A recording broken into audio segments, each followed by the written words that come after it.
ఎవరు? చిన్నమ్మగారు, నేను నగల సేట్ని.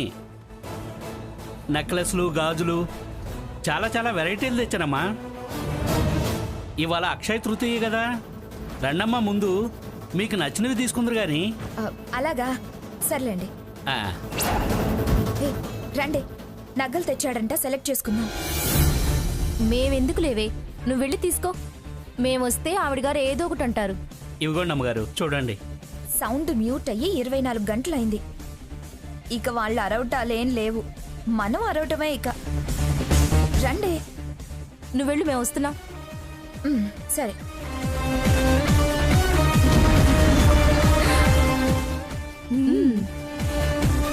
అత్తయ్య గారు, ఈ డిజైన్ చూడండి.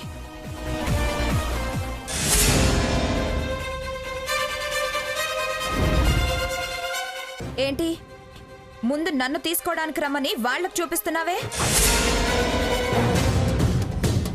మేము ఊరికే చూస్తున్నాం స్వర్ణ, ముందు నువ్వే తీసుకో. ఏమిటి అది చూసేది? ఏ మనం తీసుకోకూడదా? తనకు నచ్చింది తను తీసుకుంటుంది, మనకు నచ్చింది మనం తీసుకుంటాం. తీసుకొనివ్వవే. ఒక్కొక్కళ్ళకి దడుపు జ్వరాలు వచ్చి కొట్టుకుంటున్నట్టున్నారు. నీకు తెప్పించమంటావా అమ్మమ్మ? నీ తల్లో జేజమ్మ దిగి రావాలి. అత్తయ్య గారు ప్లీజ్.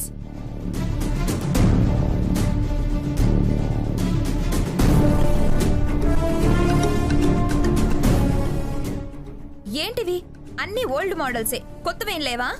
ఇది న్యూ మోడలేనమ్మా. ఇది మా అరోరా 6 నెలల ముందే కొంది. అవును, మా వారు ఫారెన్ నుంచి తీసుకొచ్చారు. వాడి మోఖం వాడెక్కడో కొట్టుకొచ్చుంటాడు. అమ్మమ్మ, మంగా తెచ్చుండొచ్చులేవే, అతనిది ఫారెన్ బిజినెస్ కదా. అలా చెప్పి మోయించండి, లేకపోతే నేను ఎవరికి వినపడేలా అరవాలో వాళ్ళకి వినపడేలా అరుస్తా. వాళ్ళొచ్చి మోయిస్తారు. అమ్మా స్వర్ణ, నువ్వు అరవవద్దు, ఎవరు రానువద్దు. నీకు కావాల్సింది తీసుకో తల్లి. ఓహో, నాకు కావాల్సింది నేను తీసుకున్న తర్వాత మీకు కావాల్సిన వాళ్ళకి మీరు తీసుకుంటారా?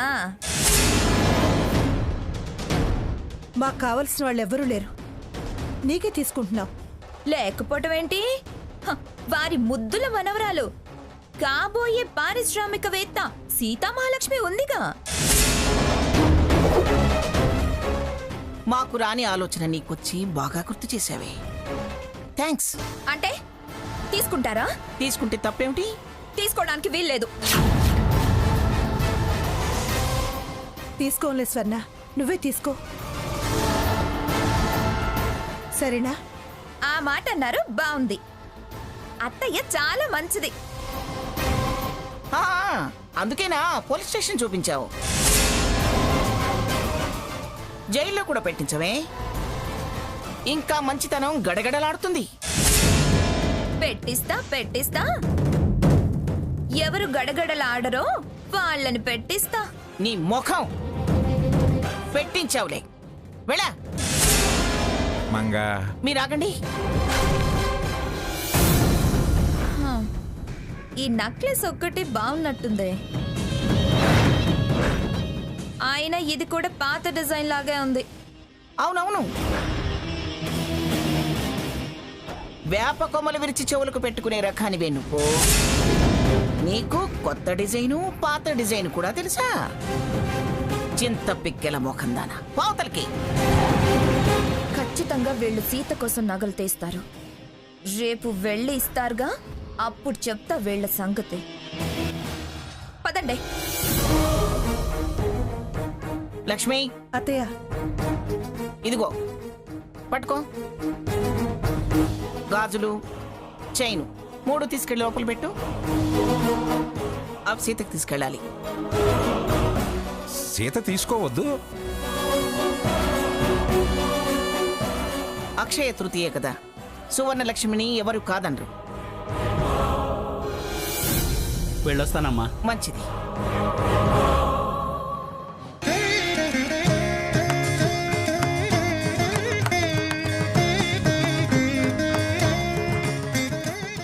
కలకాలం మేము ఇలాగే ఆనందంగా తృప్తిగా బ్రతికేలా ఆశీర్వదించు తల్లి. లేమి అనే భావనే రానివ్వద్దు. అలా అని కోట్లకు పడగలెత్తాలని కోరుకోవడం లేదు. బంధాలు, బంధుత్వాలు, ప్రేమలు, ఆపేక్షలు మాకు కరువు కానివద్దు తల్లి. మా చెల్లెలి మనసు మార్చు. అమ్మ సీత, అమ్మా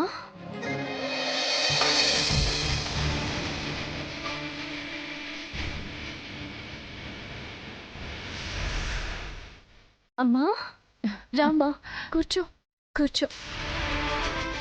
ఇప్పుడే ఆ దేవతకి దండం పెట్టుకుని ప్రేమలు, ఆపేక్షలు, బంధాలు, బంధుత్వాలు దూరం కానివద్దు తల్లి అని వేడుకున్నాను. ఇంతలోనే ప్రేమగా సీత అంటూ అమ్మ పిలుపు వినేలా చేసింది. స్వార్థం లేని మీ కోరికల్ని ఆ భగవంతుడు ఎప్పుడూ తీరుస్తూనే ఉంటాడు సీత. పైగా మంచివాళ్ళకి ఆ భగవంతుడు ఎప్పుడు మంచి చేస్తాడో. పరీక్షలు కూడా పెడతాడమ్మా. ఎన్ని పరీక్షలు పెట్టినా చివరికి మేలే చేస్తాడు. అందుకే చిన్న బంగారు పూస చీర తీసుకొచ్చాను. ఈ అక్షయ తృతీయ మీ ఇంట అక్షయ పాత్రలా సిరులు నింపాలని స్వర్ణం తెచ్చానే. తృతీయ రోజు సువర్ణలక్ష్మి ఇంటికొస్తే సిరులు కూడతాయి అంటారు. ముందు పళ్ళం తీసుకురా. అలాగేనమ్మా.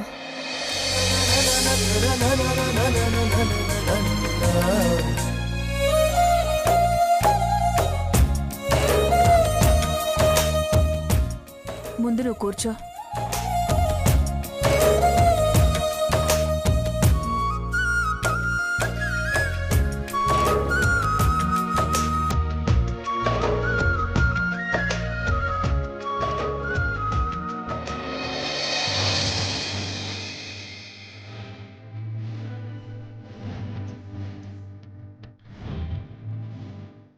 అమ్మా, నువ్వు నా కాళ్ళు పట్టుకోవడం ఏంటి? గౌరీదేవి అనుకున్నప్పుడు చిన్న పెద్దలుండవే.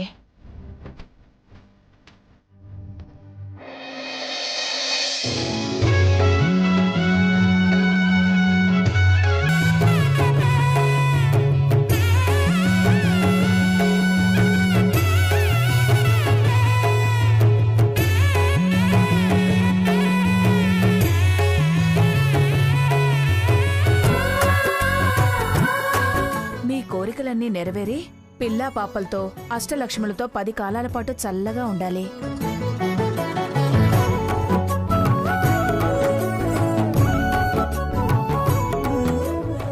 రండమ్మగారు. నమస్కారం పిన్నిగారు. నమస్కారం సావిత్రి. ఏం సావిత్రి, బాగున్నావా? ఏమిటి, కూతురుతో అక్షయ తృతీయ అని సువర్ణలక్ష్మి పూజ చేద్దామని వచ్చావా? అవును పిన్నిగారు. మేము అదే పని మీద వచ్చామమ్మా. అమ్మా సీత, నీ కోసం గొలుసు గాజులు తీసుకొచ్చాం. తాతయ్య గారు, ముందు మీరు ఇలా కూర్చోండి. అమ్మమ్మ గారు, నేను వెళ్ళి కాఫీ తీసుకొస్తాను. కాఫీ తాగుతూ మాట్లాడుకుందాం. తీసుకురా తీసుకురా. నీ చేతి కాఫీ తాగి చాలా కాలం అయిపోయింది. అమ్మా సీత, నాకు పంచదార వెయ్యమనా వద్దనా? వెయ్యమని వద్దని చెబుతున్నా. ఆ విషయం సీతకు తెలియదనా? సీత పంచదార, పంచదార సీత అంటారు. సీత, కాస్త వేసే తీసుకురా. మా మంచి మంగ.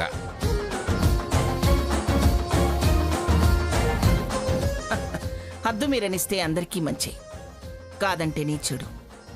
దానికి స్వర్ణే సాక్ష్యం. ఇప్పుడా పేరెందుకు ఎత్తుతావు? నువ్వేదో ఒకటి అంటాం, సావిత్రి బాధపడటం, అంతేగా? నేనేం సావిత్రిని బాధ పెట్టడానికి అలా అంటలేదండి. దాని ప్రవర్తన అలా ఉందని మాట వరుసకన్నానంతే. అనటంలో తప్పేం లేదు పిన్నిగారు. అది చేస్తుంది కాబట్టే అంటున్నారు. అదే సీతనంటున్నారా? దాన్ని ఇలాగే చూసేవారు కదా. చూసుకోవడం ఏమిటి సావిత్రి, గుండెల్లో పెట్టుకునేదాన్ని. అస్సలు నేను మొదట దానికి చనువివ్వడమే తప్పైపోయింది. అందుకే అది అమ్మమ్మ తాతయ్య అంటుంది. అదే సీత అయితే అమ్మమ్మ గారు తాతయ్య గారు అంటుంది. అంతా నా కర్మ పిన్ని గారు. అప్పుడు బాగానే ఉండేదిగా. నువ్వే సీత అంటే ఒకప్పుడు ఒంటికాల మీద లేచేదానివి. ఇప్పుడు ఆ పని తను చేస్తుంది అంతే. తమరు కాసేపు మీ నోటికి తాళం వేసుకుంటారా? నా చేతగానితనం వల్ల మిమ్మల్ని వెంటేసుకుని రావాల్సి వస్తుంది గాని ఏదో ఒకటి అనడమే గాని అందరికీ పెద్దగా ఏనాడన్నా ఏదైనా చేశారా మీరు? జడ్జి జగన్నాథం గారి భార్యనని గర్వంగా చెప్పుకునే పని ఏదైనా ఒక్కనాడైనా చేశారా మీరు? ఏం చేస్తాము, ఏం చేయనిస్తున్నావు? నీకు తాళి కట్టిన దగ్గర నుంచి పిఠాపురం మంగమ్మ పిఠాపురం మంగమ్మ అని నువ్వు అనడం, నేను తలాడించడం అలవాటైపోయింది. పైగా మా వంశానికి రాష్ట్రంలో గుర్తింపు తీసుకొచ్చానని తలగరేస్తావు. నీకు తలంపులు ఎందుకులే అని నేనే తగ్గుంటున్నాను. లేకపోతేనా ఈ పార్టీకి పిఠాపురం వారి పేరుతో ప్రాంతీయ పార్టీ పెట్టి కేంద్రంలో చక్కెర తిప్పేవాడిని తెలుసా? అమ్మమ్మ గారు చెప్పారనే చక్కెర వేసుకొని తీసుకొచ్చాను. కాఫీలో చక్కెరకి నా రికమెండేషన్ కావాలి మీకు? ఆ, అలాంటి ఈయన ప్రాంతీయ పార్టీ అట చక్కెర తిప్పుతారట. మీ మాటలు ఇలా విని చాలా రోజులైంది అమ్మమ్మ గారు. మీరిద్దరు చాలా సరదాగా పోట్లాడుకుంటారు.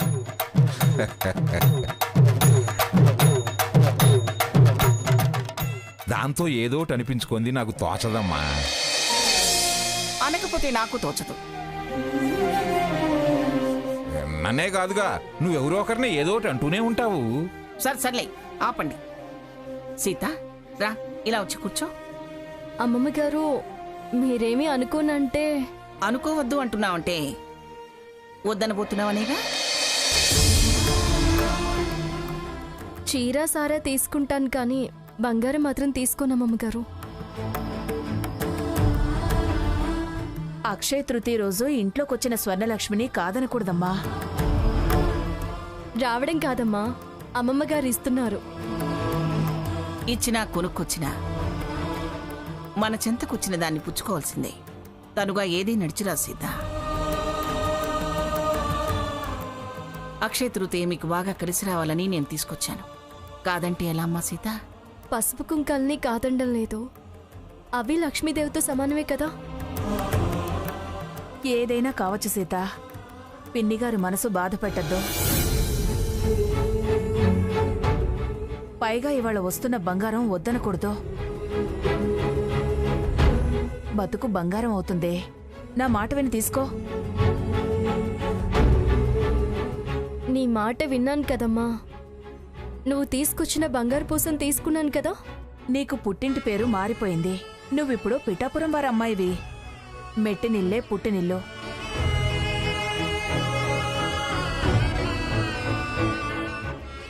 ఆ ఇంటి పెద్ద ముత్తైదు ఇస్తున్న కానుక మహాలక్ష్మి వాయనం వద్దనకూడదమ్మా. కలిసి రాదు. చూడమ్మా, జీవితంలో ఎంతో ఎదగాల్సిన దానివి, ఎందుకు కాదనడం? తీసుకోమ్మా సీత.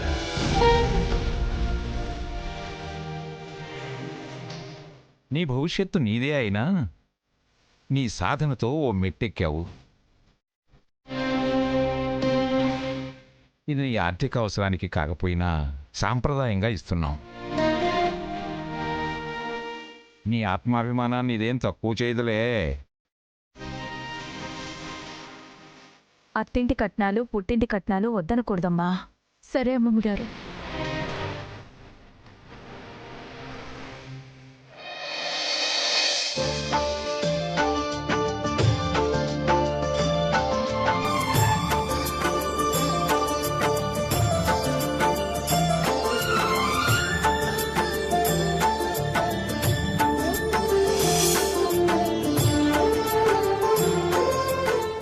అమ్మా సీత, అమ్మమ్మ తాతయ్య గారి దగ్గరికి వెళ్ళి ఆశీర్వాదం తీసుకో.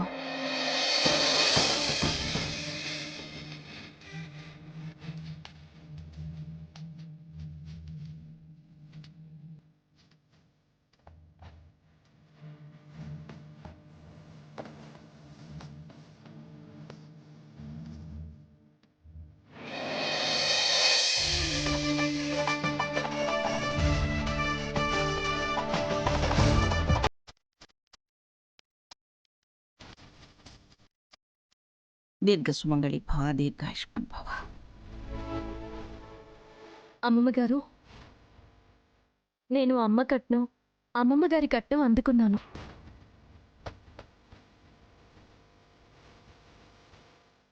నా భవిష్యత్తు బంగారం కావాలని ఎంతో ప్రేమతో మీరు నాకు కట్నాలు ఇచ్చారు.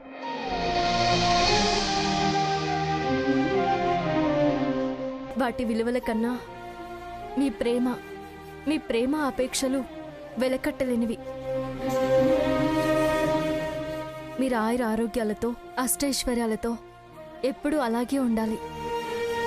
మీరు చిరు చింతలు తొలగి అంతా మీకు కలిసొచ్చి మంచి జరగాలని నేను మీ ఇద్దరికీ కట్నాలు పెట్టాలనుకుంటున్నాను. కానీ నా పరిస్థితి మీకు తెలుసు. మీరిలా వస్తారని నాకు ముందే తెలియదు. తెలిసినా గొప్పగా ఇచ్చుండేదాన్ని కాదనుకోండి. సీత, ఏమిటమ్మా ఇప్పుడెందుకు ఆ మాటలు? నిస్సహాయతని చెప్పి చేయడం మంచిదంటారు అమ్మమ్మ గారు. అప్పుడే అవతల వాళ్ళ మనసు నొచ్చుకోదు కదా. నువ్వు మాకు పెట్టలేదని మేము ఇప్పుడేమి అనుకోలేవే. పెట్టలేదని అనుకోవడం కాదు, పెడుతున్న వాటికి మీరు వంకలు పెట్టొద్దు. తిప్పి పెట్టానని అసలే అనుకోవద్దు.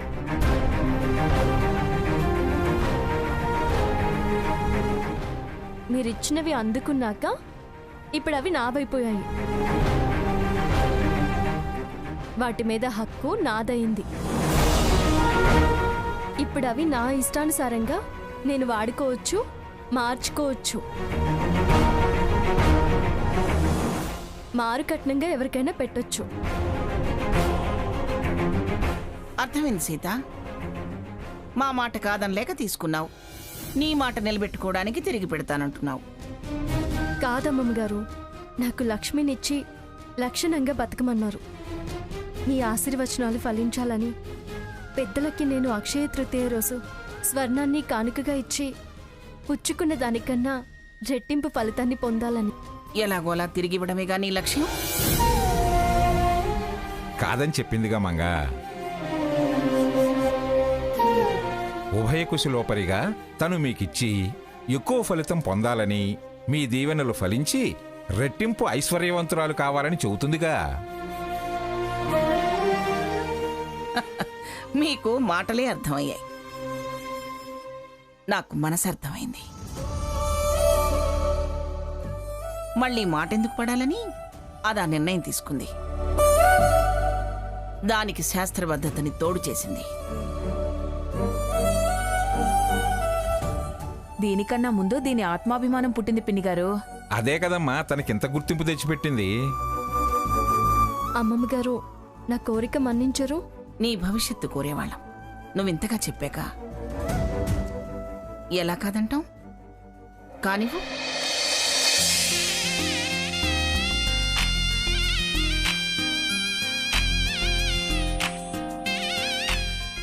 ముందు కన్న తల్లికి పెట్టు.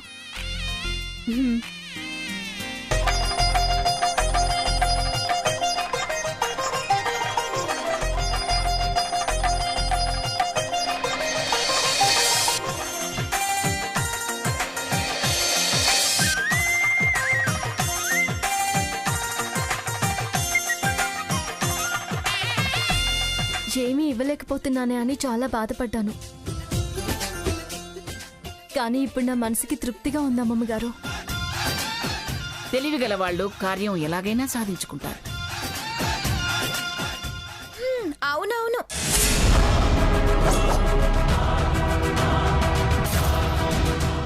దొరతనంగా వద్దంటారు, దొంగతనంగా దోచుకుంటారు.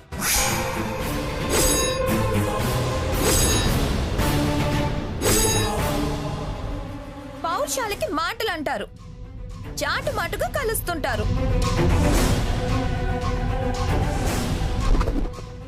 ముందు నీతి నిజాయితీ అంటారు, వెనకాల చేరి భజన చేసి బుట్టలో వేసుకుంటారు. వారాలు, వర్జ్యాలు, తిథులు అంటూ మీరు కేజీల కేజీల బంగారం దారపోస్తూ ఉంటారు.